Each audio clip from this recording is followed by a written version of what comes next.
Quiero agradecer al padre Juan Galván Sánchez, que es secretario canciller del Obispado de Celaya.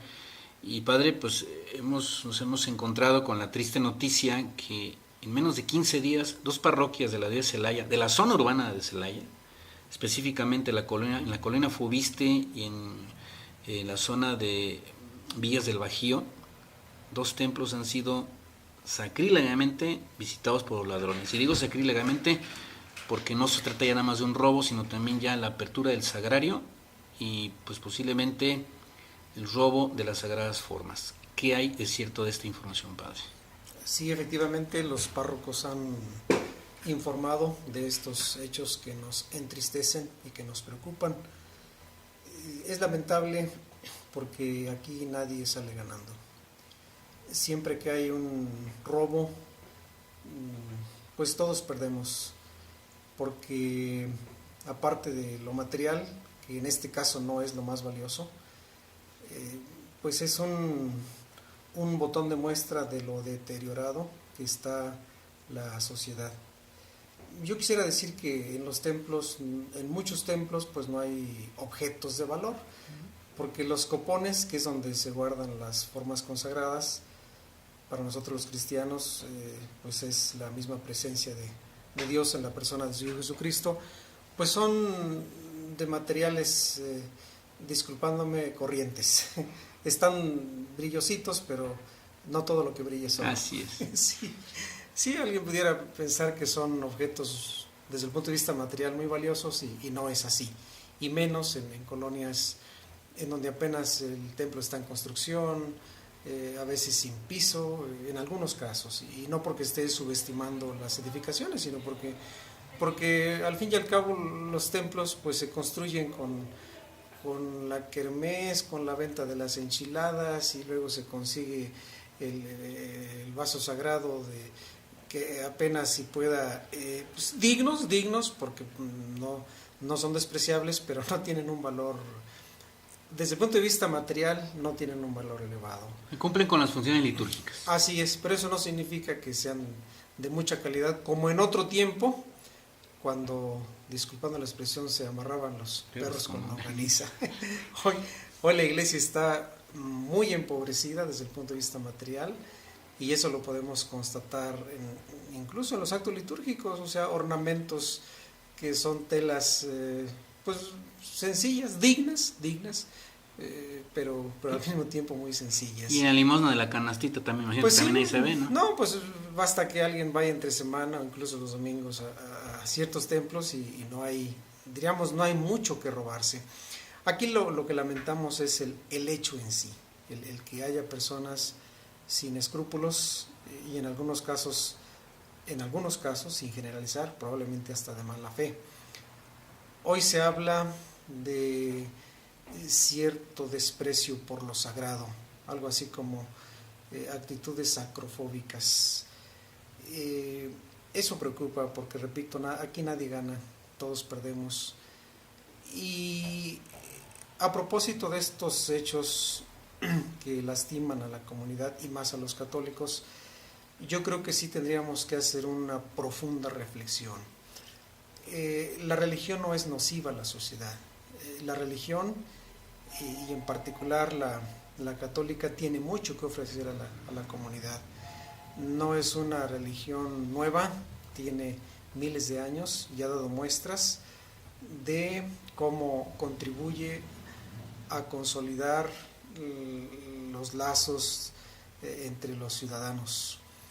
Ojalá que seamos conscientes de ello.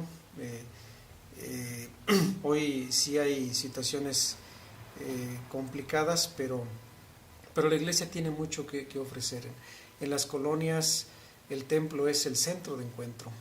Ahí se congregan los niños, se congregan los ancianos, algunos matrimonios hasta se conocieron ahí en el templo. En las colonias el templo es un lugar de encuentro, es un lugar de reunión, y de una reunión natural, espontánea. Yo quiero decirlo en voz alta, que la iglesia tiene mucho que ofrecer a la sociedad actual, una sociedad fragmentada, dividida, y en la iglesia se busca la unidad, se busca la fraternidad, se busca el diálogo. sigue siendo una propuesta que en mucho puede ayudar a orientar pues una sociedad, como dicen los analistas, que está en decadencia. Padre, en esta intervención que usted hace, bueno, estamos viendo dos vertientes. Una, la de un robo simple, de llevarse un objeto material y que a lo mejor por desgracia ahí se llevaron también las sagradas formas.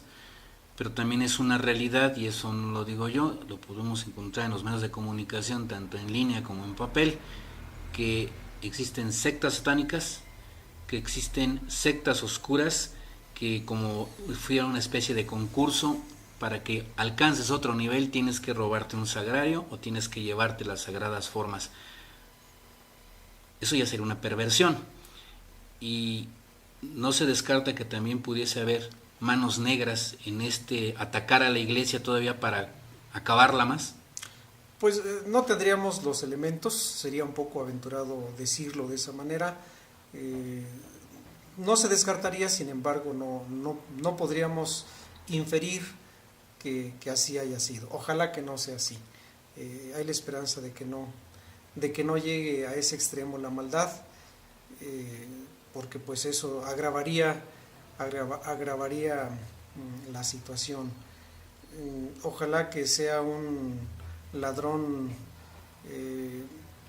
a quien le interesaba el copón porque lo vio brillante, y ojalá que no haya ese grado de maldad al que usted ha hecho referencia. Ojalá que no sea así. Si así fuera, pues qué triste, qué lamentable, y eso implicaría que la sociedad tiene grandes retos, grandes desafíos para orientarnos en la búsqueda del bien, de la búsqueda del bien personal, del bien común, del bien comunitario. Hace muchos años en la Catedral de Celaya, la custodia monumental que existe ahí en la Capilla del Santísimo se encontraba en un altar lateral de la catedral, y siendo primer obispo de Celaya, esto digo me remito porque estamos hablando del tema, siendo obispo de Celaya, Monseñor Victoriano Everestén, el primer obispo, se metieron a la catedral, destrozaron, robaron, pegaron ciertas piezas de la custodia y se llevaron el Santísimo, la hostia consagrada, y hubo actos de desagravio. ¿Esto sería lo que seguiría, padre? Así es. ¿Sería de actos de desagravio? Sí, siempre que hay una situación de esta naturaleza, el obispo instruye a los párrocos y también en particular a quien coordina la adoración nocturna aquí en la diócesis, que es el padre Samuel Sandoval, para que haya actos de desagravio, porque profanar las especies consagradas es uno de los 5 pecados graves reservados, incluso le llamamos delitos, porque es profanar lo más sagrado que tenemos en la Iglesia Católica, que es la presencia de Jesús sacramentado. Incluso hay una pena canónica para quien así lo haga. Claro que esto aplica pues para los católicos. Los católicos tenemos el deber de no solamente de observar las leyes civiles que pretenden conservar el orden y la armonía públicas, sino también estamos obligados a observar las normas canónicas, y una de ellas contempla la aplicación de una pena para quien lance por el suelo las sagradas formas, porque creemos a la luz de la fe que es la presencia misma de Dios. Y esto Dios a veces ha dado muestras de su presencia. Claro que en cada misa es un milagro, pero incluso en fechas recientes ha habido milagros eucarísticos donde las formas consagradas, incluso a los ojos humanos, se convierten en verdadera carne y carne de un corazón humano. ¿Cuál es la pena canónica que se aplica en este caso? Bueno, sé que hoy en día hablar de penas canónicas a veces puede parecer como un acto de autoritarismo, pero las penas dentro y fuera de la Iglesia tienen la finalidad de hacer notar la gravedad de los actos, y hay actos reprobables, entre ellos en este caso la pena sería de excomunión.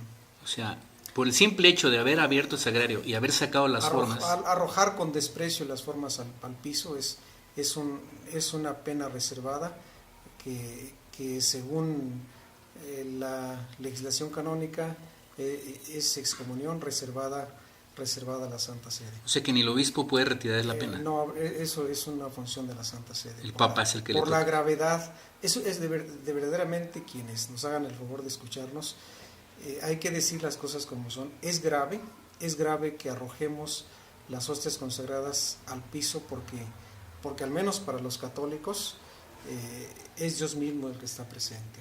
Y repito, hay testimonios de gente honesta, seria y además de científicos que han corroborado la presencia de carne humana en las hostias consagradas. Si me permiten, menciono por ejemplo al doctor Ricardo Castañón, un hombre que durante su juventud fue ateo y que hoy es un converso convencido plenamente de la presencia real de Cristo en las hostias, porque él tuvo la fortuna de corroborarlo desde el punto de vista científico. Bien, pues ahí está el mensaje, y la verdad es que aquí, sea o no sea católico, la persona que nos está escuchando tiene que haber un respeto a los sentimientos religiosos y sobre todo a la fe de las otras personas.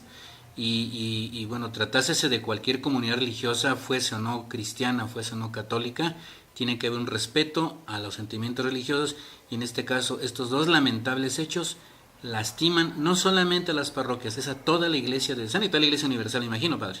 Así es. Sí, en la iglesia somos una familia, y además el Papa Francisco ha hecho una analogía, dice que el mundo es como una gran aldea, de manera que lo que pasa en un lugar pues afecta a los demás por esa intercomunicación, y en este caso concreto pues lastima a la Iglesia Católica.